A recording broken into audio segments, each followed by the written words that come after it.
Marami sa atin takot tumanda at dahil sadyang hindi mapigilan ang pag-usad ng panahon, gagawin na lang nila ang lahat para hindi ito mahalata sa kanilang pagmumukha. Ang Hollywood actress na si Sandra Bullock, para tanggalin ang kanyang mga eye bags, gumagamit daw ng hemorrhoid cream na karaniwang ginagamit sa almoranas.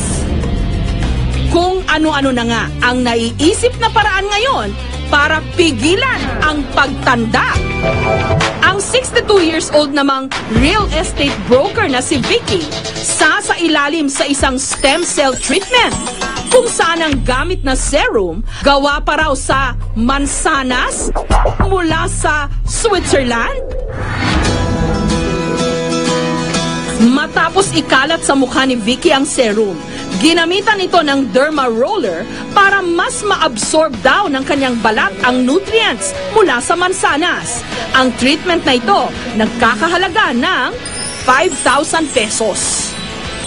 Ang iba, china-chop-chop nila, pinapahid na lang nila sa face. But in our case, we put it, we blend this apple, real apple, add some catalysts and enzymes, put it in one vial na.